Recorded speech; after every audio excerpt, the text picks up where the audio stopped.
60 Minutes Rewind. Madoff. It is a name that will live in infamy. It's been nearly 3 years since Bernard Madoff confessed to running a $65 billion Ponzi scheme, the largest financial fraud in history. Thousands of trusting clients who felt safe investing with a financial genius were swindled. He hadn't invested a penny. While Madoff is serving 150 years in prison, his family has had to deal with the consequences of his crimes. His wife Ruth divested of most of her great wealth and derided by a suspicious world. Their son Mark dead, driven to suicide by shame and accusations of guilt. Their other son Andrew isolated, trying to live with the disgrace. Are they innocent or were they willing partners? For the first time since Bernie Madoff's arrest, his son Andrew and wife Ruth speak out about crime, punishment, and the shame of being a Madoff. It's a tough name to live with. It sure is. Ruth Madoff, you feel the shame? Of course I feel the shame. I could barely walk down the street without worrying about people recognizing me. And Andrew Madoff. From the very beginning of this whole episode, I've had absolutely nothing to hide. And I've been eager, I would say almost desperate, to speak out publicly and tell people that I'm absolutely not involved. Andrew and Ruth Madoff speak out in the book Truth and Consequences, a more or less tell-all arranged by Andrew's fiancée, Catherine Hooper, an attempt to separate the family from the father's crimes. Is it dismaying for you that no matter what you say, people aren't going to believe you? I think in many ways it is dismaying, but public opinion has to be something that doesn't matter to us. What matters to us is the truth. It's really hard for people to believe that you didn't know, that you must have known. I can't explain it. I mean, I trusted him. Why would it ever occur to me that it wasn't legal? The business was, his reputation was almost legendary.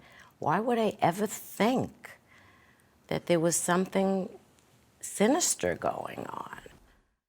It was 1954 when Ruth Alpern met Bernie Madoff in Queens, New York. I just saw him and I was sort of swept away, I think. She married him at age 18. They had 2 sons, Mark, then Andrew. Bernie was building up his money management business, a typical middle-class family living on Long Island. We were both solid parents and valued our family and so proud of our boys. It was a dream, really. My father was certainly present as a dad. Did he emphasize moral values at all? I wouldn't say that we sort of explicitly discussed values, but we certainly lived what I felt was a moral life where there was a clear sense of right and wrong. Exactly when Bernie Madoff went wrong is unclear, but as his reputation for delivering steady profits grew, the Madoffs began living the good life. A penthouse in Manhattan, homes in Palm Beach and the south of France, and yachts in both places. The family became celebrated for philanthropy, and Madoff became a Wall Street big shot. He was a big figure in the industry. He was the chairman of NASDAQ. He was constantly being honored as Man of the Year of this organization and that had an effect on me. Both sons went to work as traders for their father's firm in the late 80s, a time authorities believe Madoff's Ponzi scheme was well underway. Why would your father want to taint his sons by bringing into a situation that could well spell disaster? You know, that's a great question, and that's something that I really agonize over as a son. You know, what my father did was so horrible, and it's hard for me to understand that, and I'm not any closer to understanding it now than I was 3 years ago. Bernard L. Madoff Securities employed over 100 people, but it seemed like a family business. His brother Peter and several cousins worked there. Mark and Andrew worked on the 19th floor of New York's Lipstick Building, where they legitimately traded securities for the firm and for outside clients. The investment advisory business, the Ponzi scheme, was housed 2 floors below, where their father never made any trades at all. He was simply creating phony paper statements that showed steady profits for his clients, his victims. Access to the 17th floor was highly restricted. You must have been curious about why the 17th floor was such a secret place. When you or Mark asked him about his end of the business, what did he say? It was always a very similar response, is you guys have your business to worry about and let me worry about my business. And the conversation would end there. But people say, look, there's no way these kids could not have, at the very least, suspected something was going on. Well, keep in mind, these were completely separate businesses. We were executing hundreds of thousands of transactions a day, and that kept all of us incredibly busy. And it just didn't occur to me that he could be involved in any kind of criminal activity. Andrew says his father would often walk his clients through the 19th floor to show actual trades being made. You feel that the legitimacy of the trading business offered protection to what your father was doing? Absolutely, absolutely. That he was using you and your brother? Absolutely. It was one of the hardest things to come to grips with in trying to get my head around this, was that feeling that I had been used almost as a human shield by him. It's unforgivable. No father should do that to their sons. The basic concept of Wall Street. He says he thought his father was a financial genius. There were suspicions about Madoff's remarkably consistent returns, but the SEC repeatedly cleared him of any wrongdoing. What troubled Andrew was his father's refusal to discuss any plans for a succession. His plan was that he had no plan, and he would say that when he dies, his end of the business dies, and again, it was always the same response. That's the way it is, and it's not going to change. He ruled with an iron fist, but kept everyone happy with money, steady returns for investors, and for family, an endless stream of cash. Andrew and Mark were paid multi-million-dollar salaries, and the boys went to their father for even more, for houses, business ventures, and divorce settlements. Catherine Hooper says the Madoff benign dictatorship took some getting used to. It was an adjustment, getting to understand that the boundaries in Andrew's family were probably going to be different than what I was used to. Did you feel that Papa Madoff was the boss? There's no question that he was. He could be a bully, without question. Did you ever suspect along the way either strange behavior or somebody who was bottling up a secret or any of that? I never did. I never did. It didn't seem that way. There was nothing that would make me suspect anything. I mean, Sometimes I look back and I think, as the years went on, he started to get more and more short-tempered, and maybe he just was having trouble, obviously. He had to be. In the fall of 2008, the world economy began to implode, and markets were in free fall. Big investors wanted out. Redemption after redemption strained Madoff's scheme to its limits. On December 10, 2008, with only a few $100 million left of the billions invested with him, Madoff realized the game was over. He told his wife to transfer $10 million from her brokerage account at the firm into a personal checking account. Did you not wonder what on earth is happening here? $10 million is a lot of money. It wasn't atypical for him to put money in an account and take it out. I didn't think anything of it, actually. That same morning, Bernard Madoff called a family meeting in his office. And he started to try and speak to us, and he couldn't. He sort of fell apart, started to cry a little bit, and it was shocking to see that. I mean, This was not a man who was emotional in that way at all. He said that maybe it would be easier if we talked elsewhere, and he suggested maybe we should go up to his apartment. He called from the office and said, I'm coming home with the boys. I have something to talk about. He came in, we went into a room, 4 of us, and he said, I have a confession to make. I've been running a Ponzi scheme. He said $50 billion. He said, everything I've been doing is all a big lie. He said the business is a Ponzi scheme, and firm is completely insolvent, and I'm broke. And then he just started sobbing, and I was shocked. I felt like my head exploded. I mean, I don't think if he had told me he was an alien, I could have been more surprised. He said that the firm had liabilities of $50 billion. It never occurred to me that his business had anything like that anything like that under management. It was shocking. Your mother, what was her reaction? She looked shocked. She asked, what's a Ponzi scheme? It was her first question. She didn't even understand that. I think it was me who answered and said that it means that it's all fake, that Dad's, he's not been doing what he says he's been doing. And he followed that up and said, yes, I've been lying to all of you all of these years. I've been lying to everybody. I've been lying to myself, he said. And your brother? My brother was trembling with rage. He was absolutely furious.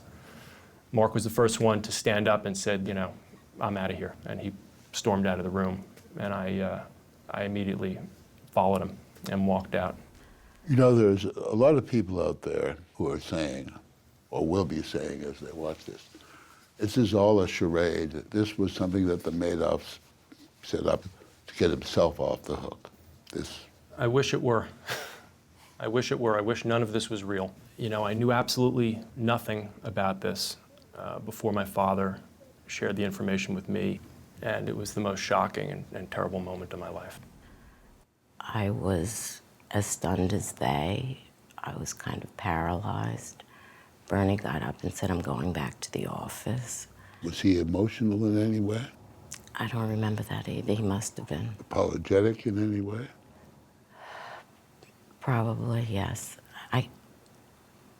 It's sort of a blank now. I'm not hedging here. I just simply don't remember every detail. I was in such a state. Later that day, that evening, you both turned up at the office Christmas party. I know. He phoned me from the office and said, we have to go to the office Christmas party. So I got myself together and went over there. We stayed a half an hour, and we just went home. And the next morning, the FBI was there to arrest him at about 7 a.m. Andrew and Mark Madoff had turned their father in. Shortly after the arrest, Ruth Madoff called Andrew, pleading with him to co-sign his father's $10 million bail bond. And I said, forget it. There's no way. I mean, how could you even ask that question? No, I'm not signing that bail bond. That's crazy. And I was really, I was very upset that she asked, because here I had just turned my father in to the authorities a day before. And now it appeared that I was losing my mother as well, because she was siding with him. I just wanted him to come home. I was so afraid. Afraid of? I mean, the whole idea of going to prison was sort of unthinkable to me. I don't think I ever knew anybody that went to prison. Mr. Madoff, what do you have to say for yourself? Bail was eventually guaranteed by Ruth and Madoff's brother Peter, and Bernie was released. All of his assets were frozen. But in a stunning breach of the court order barring the transfer of property, a large and extremely valuable envelope arrived at Andrew Madoff's apartment. I tore open the envelope and dumped it out, and it was absolutely heartbreaking. These were pieces of jewelry that I recognized. things that I had seen my mother wearing over the years. And I couldn't understand how she could do this. I mean, what were they thinking? And it wasn't until 3 years later that I had a chance to ask her, what were you thinking when you sent me that jewelry? I don't understand. And she told me that she and my father planned to kill themselves. And they put together that package beforehand and sent it out. Did they try to kill themselves? Yes, they did. I don't know whose idea it was, but we decided to kill ourselves because it was so horrendous what was happening. We had terrible phone calls, hate mail, just beyond anything. And I said, I just can't go on anymore. That's when I packed up some things to send to my sons and my grandchildren. I had some lovely antique things and things that I thought they might want. I mailed them. It was Christmas Eve. That added to the whole depression. We took pills and woke up the next day. What did you take? I think Ambien. How many? I don't even remember. I took what we had. He took more. Did you leave notes? No. It was very impulsive, and I'm glad we woke up. But you must have talked. This is a rather large decision to make. It wasn't hard at the time. It was impulsive, and I just wanted out. The story will continue after this.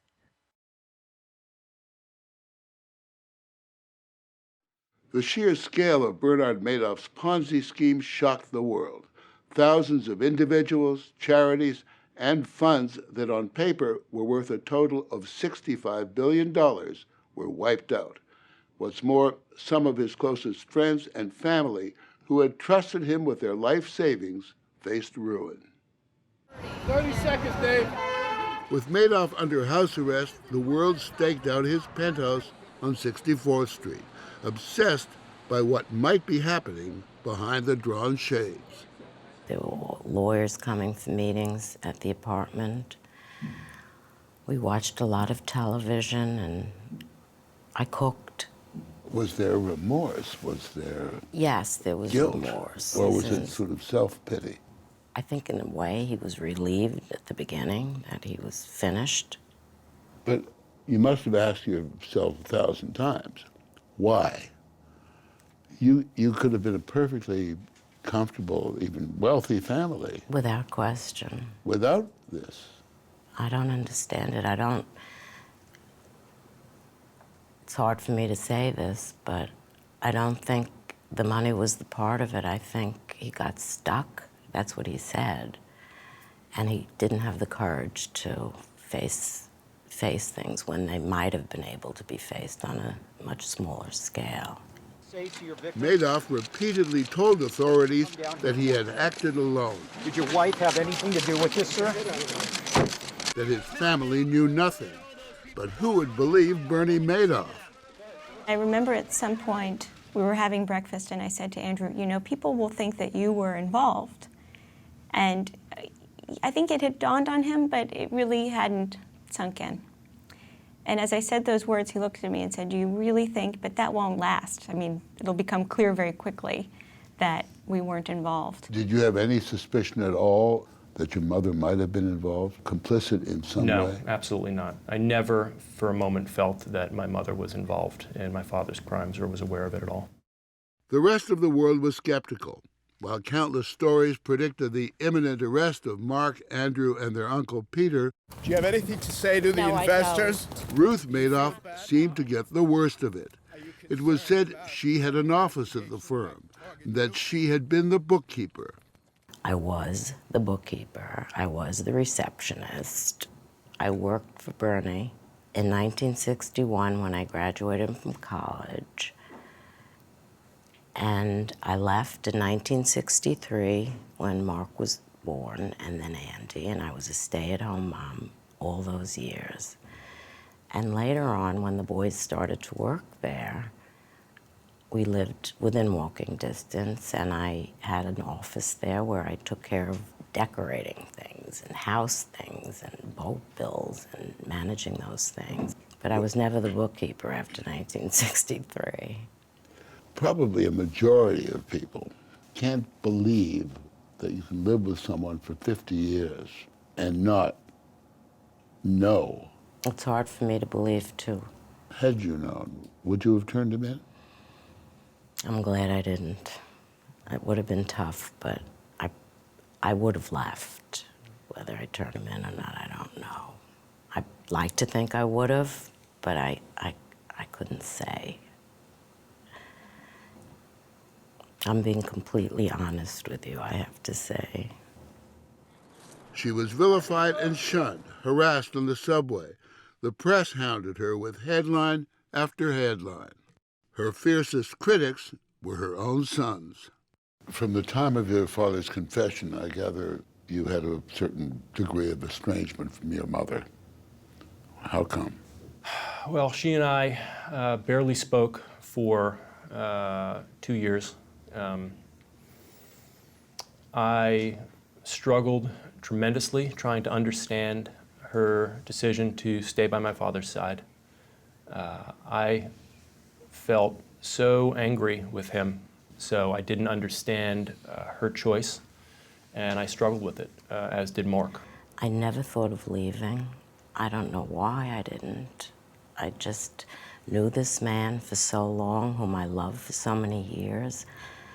I didn't know what else to do but stay there. 3 months after his confession, Madoff pled guilty. He was later sentenced to 150 years. Ruth Madoff agreed to forfeit $80 million and all her worldly goods. All the homes, boats, cars, furniture, even Madoff's slippers were auctioned or sold. You were allowed to keep $2.5 million. To a lot of people, that's a lot of money. It is. It's certainly enough for me. I've used a lot for legal fees. There is a public perception, and I'm sure you've heard it, that there's got to be a stash somewhere. You know, I've heard it. I've heard it. That Bernie Madoff hid it somewhere, and that you know I about wish it, they'd or find Andrew it knows and about give it, it or all you both back. know about it. My understanding of a Ponzi scheme is that when it's over, there's nothing left, and I certainly don't know of a stash anywhere. Though 8 employees have been accused of helping with the scheme, no family members have been charged. But the bankruptcy trustee, Irving Picard, and his lead counsel, David Sheehan, are demanding that all the Madoffs cough up virtually every penny they have, claiming they, quote, knew or should have known about Bernie's crimes.